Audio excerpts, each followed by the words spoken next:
around Dodge City and in the territory on west, there's just one way to handle the killers and the spoilers, and that's with a U.S. Marshal and the smell of Gunsmoke.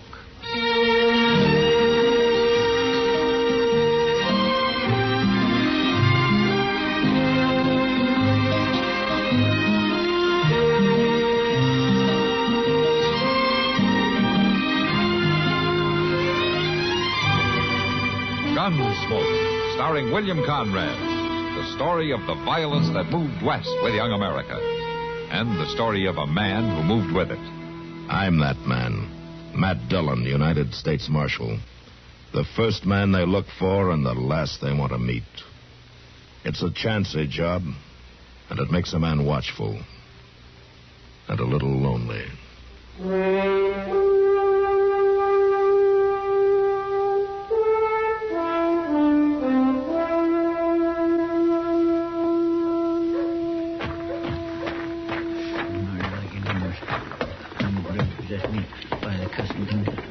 First place.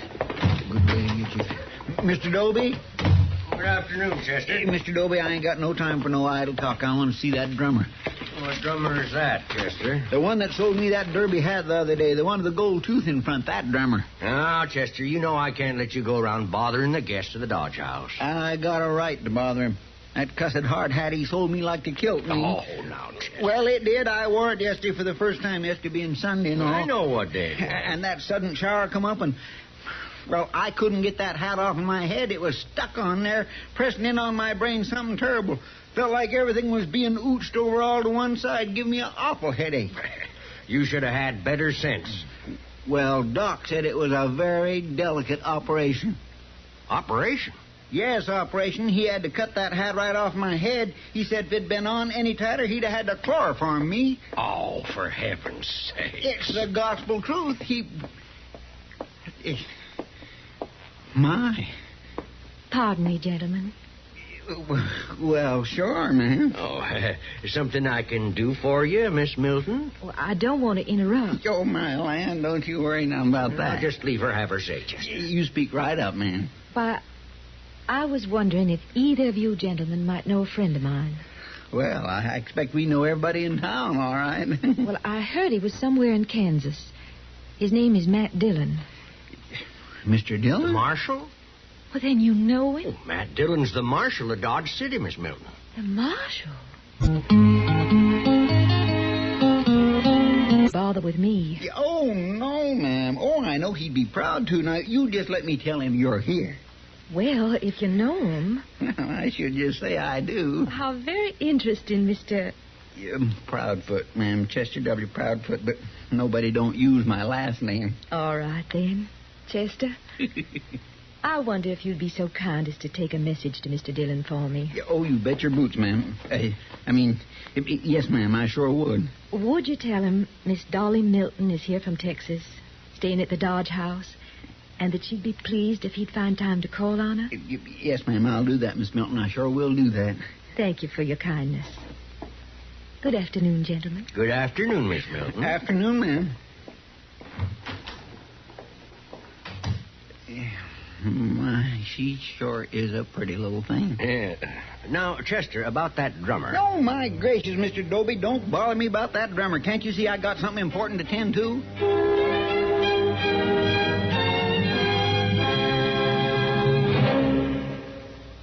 Here, if you'll bear with me, is a quote from a speech rendered by that old political character, Elijah Cuddlestone.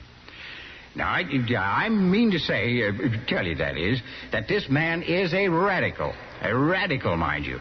Why, talk about change. He's used enough platform planks, even planks, that is, in this campaign alone to build you a new courthouse. I say a new courthouse, and still have enough planks left over to construct a warehouse for all of his past mistakes. Well, Elijah was a bit outspoken, and that's how he used the word radical. Radical comes from radix, the Latin word for root. Actually, today, radical isn't much more than a term of abuse. Before the 18th century, radical essentially meant a person who wanted to get to the root of a matter. Toward the end of the 18th century, a group of English politicos became known as radical reformers because they wanted to revamp the existing political setup. They became a hated crew because folks didn't like change, and radical became a term of low reproach.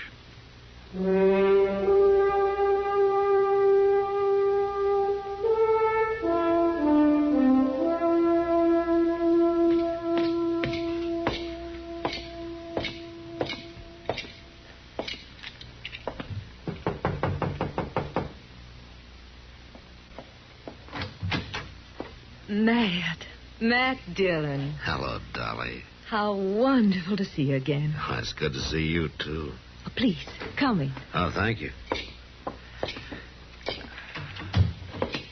Oh, it's been a long time, Matt. Yeah, it has been a long time. Well, you look as though you've prospered. Oh, I get along. That's about all, though. But you're a U.S. Marshal. You've done yourself proud. Just a job. Well, it agrees with you. I must say you're looking fine, Matt. I could say the same thing for you. I guess that's as close to a compliment as Matt Dillon ever did come. Won't you sit down? Oh, thank you.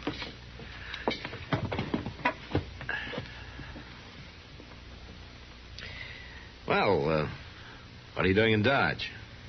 Oh, I don't know, Matt. I'm kind of restless. I guess I'm looking for another place to settle down. I thought you'd be married and settled down long before this. I am married, Matt. Oh? Well, I thought Chester said your name was Milton, same as he used to be. I won't use that man's name. That's your husband's? I don't acknowledge him as such. He's a cruel man, Matt, a brutal man. I had to run away. Oh, I'm sorry to hear that, Dolly. Is there anything I can do? You can be my friend. A woman can be mighty lonely, Matt. I always have been your friend. I guess I knew that. But thanks for saying it, Matt. Yeah. I still don't quite understand why you came to Dodge, though. Why not, Matt? Well, it isn't much of a town for a woman. I should think St. Louis would be much better for you if you're looking for a place to settle. Maybe I wanted to be near a friend. Maybe I wanted to know the Marshal.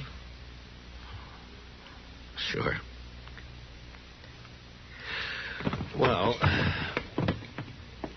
Matt, it's going to be wonderful being with you again. Knowing you're close by. I just hope I get to see a lot of you. Huh. Sure, Dolly. Sure.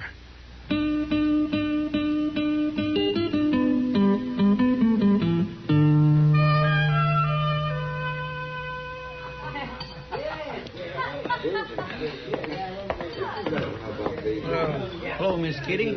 Well, hello, Chester. Mind if I sit down? No, of course not. Thank you. I just kindly had the feeling you might not mind some company. Huh? Well, I mean, a few words with an old friend and all like that. Well, thank you, Chester. That's very nice of you. Well, I know how it can be when... it can get kindly lonesome like when... Well, don't you worry about it, Chester. I'll make out all right.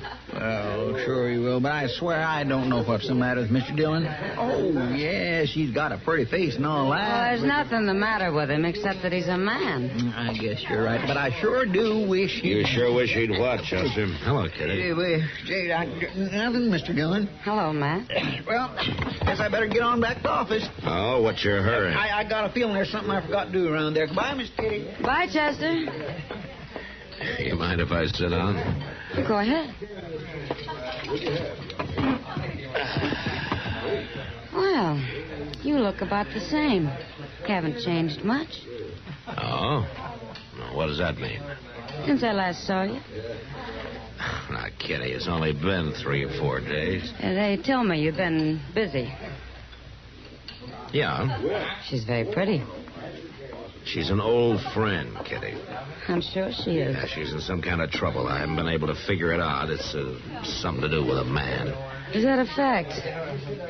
Oh, no, Kitty. Well, no, it's your business, Matt. Of course. But I'd like to tell you something. What's that? I'm a pretty good judge of men, and I'm an awful good judge of women. And this woman, this Dolly. Well, Matt, I'll bet the last bottle in this saloon that she's not what she's pretending to be. Do you know her? I've seen her.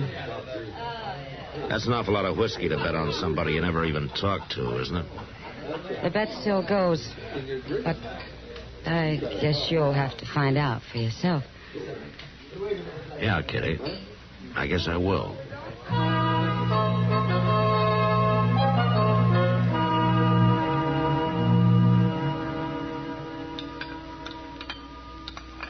Oh, would you like anything more, Dolly? Oh, no, thank you, Matt. I had a great plenty. Some more coffee, maybe, huh? Oh, please. All right. You know, Delmonico's cooking isn't exactly fancy, but it keeps us alive, Oh, anyway. it's fine, just fine. And I can't tell you how much I enjoy being with you. I'm not very fancy either.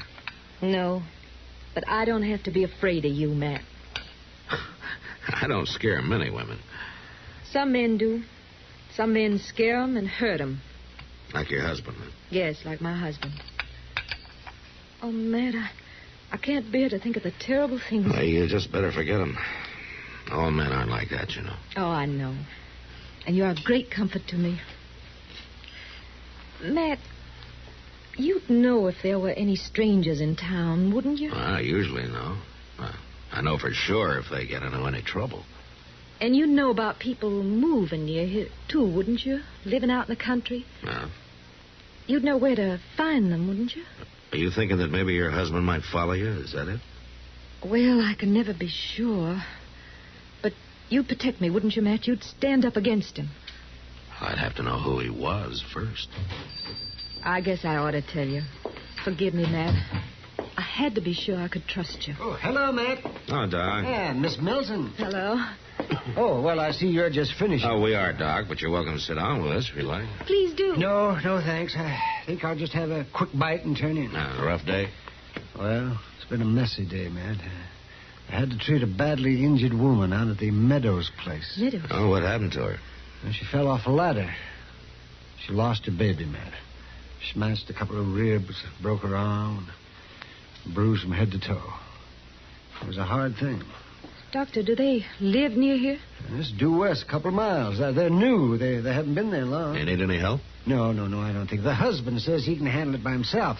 He's one of these big independent cusses. He doesn't talk much, though. Yeah, well, I'll just sit down at that clean table over there. So good night, Miss Milton. Matt. Good night, Doctor. Go along, Doc. Matt, that's him. His name's Meadows. Rad Meadows. He's here. Oh, now, Dolly, take it easy. Maybe it's not the same man at all. This one's It got is a the wife. same man, Matt.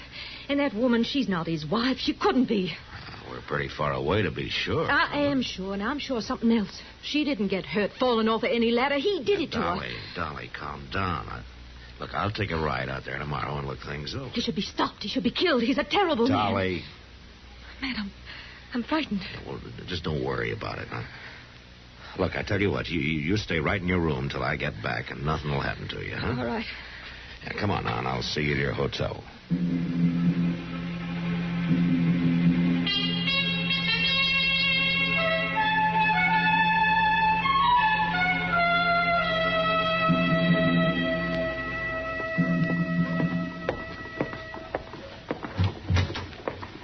Morning, Mr. Dillon. Well, forevermore, you starting off already? I ain't even boiled the coffee yet. I want to get started, Chester. I got to ride out west of town.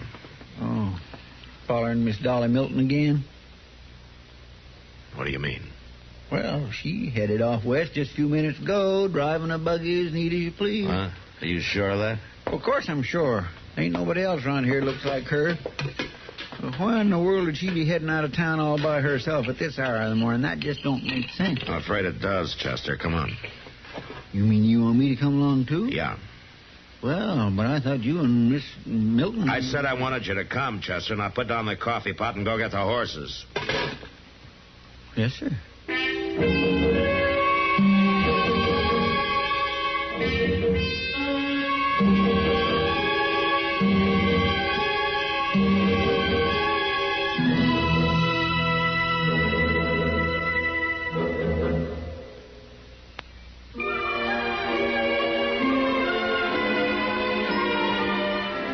towns in America have a lot in common, and yet they're each one of a kind. Take, for example, Condon, Oregon, and thereabouts. Each summer, the famous Pendleton Roundup lassos folks from Condon, Arlington, Fossil, and Hefner, and draws them closer together at rodeo time than they ever get to be the rest of the year. By the time the Condon Globe-Times has announced the event, the harvesting is done, the elevators have received the grain, and a quick shopping trip has been planned to the Dalles. It's summer in Condon, the county seat of Gilliam County, and the scent of wild lilac bushes and yellow roses is in the air. And there's going to be a rodeo. Some will take the family car, others will catch the train or Greyhound in Arlington, and everyone who wants to be where the dust is thick and the Broncos fight you all the way will be there, 'cause no one misses the Pendleton Roundup. Even the Columbia River Rapids run quicker. But if your hometown is Condon or thereabouts, you already know this. We only wanted to remind you, it's still there.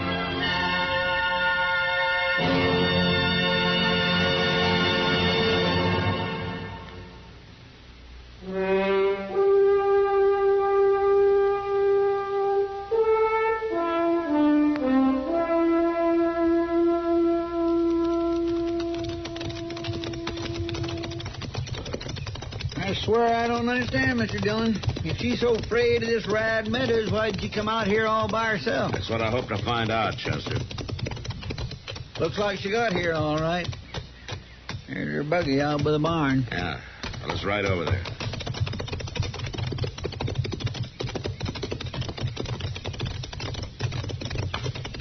And I warned you a long time ago. No man walks out on me. See to the horses, Chester. Yes, sir. I couldn't think you marry me, no. But I can do this. Dolly. Dolly, put that gun down. I hope he's dead. Here, give me that gun. Give it to me. Chester. Yes, sir. Here. Here's her gun. Keep an eye on her while I see about Meadows. Yes, sir. Yeah. Meadows, can you hear me?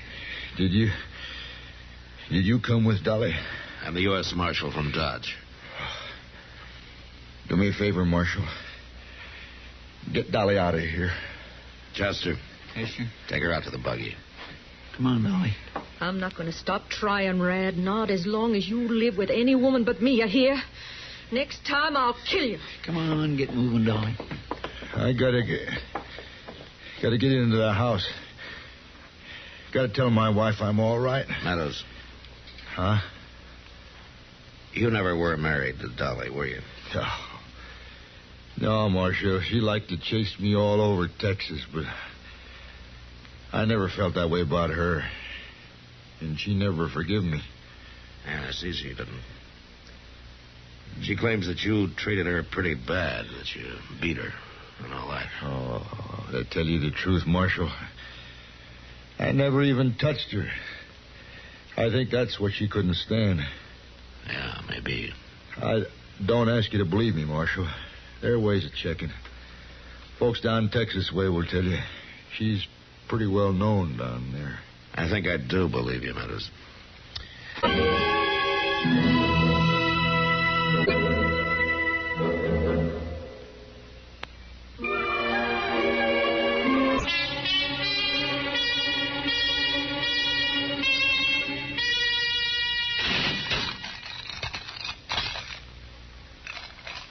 Make you feel real proud, Matt?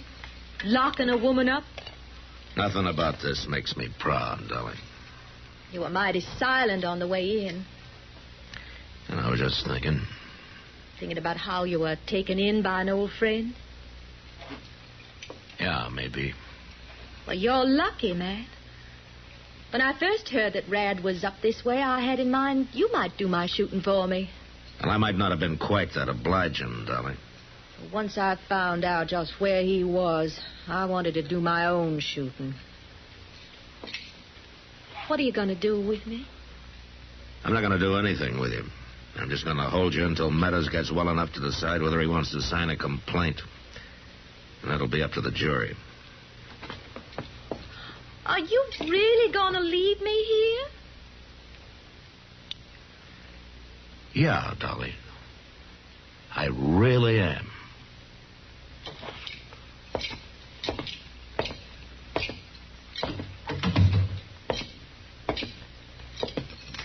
Sure, I am sorry, Mr. Dillon.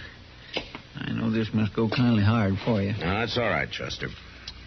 Such a pretty little thing to go gunning for a man. Yeah, she's pretty, all right. Well, good night, Chester. You going out someplace? Yeah. I lost a bet, Chester. To Kitty. It looks like I'm going to be supplying the whiskey for her saloon for quite a spell.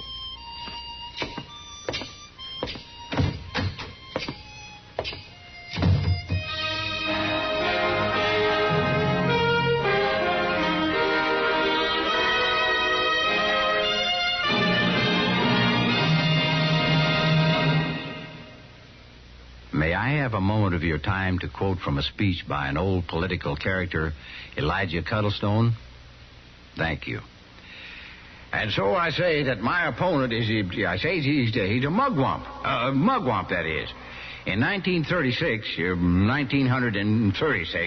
I said, Albert J. Ingalls said, and I quote, a mugwump has his mug on one side of the political fence and his wump on the other. Ingalls said that. Yes. Well, that's a pretty good definition of what mugwump implies, but do you know where the expression originated? Mugwump was an Algonquin Indian word meaning great man or chief. The word first found political use in 1884 when there was a split in the Republican Party and a great many members refused to support James G. Blaine for president. Party regulars accused him of assuming a superior attitude and hurled such epithets as Pharisees and mugwumps at them. And that's how another political term was added to our language.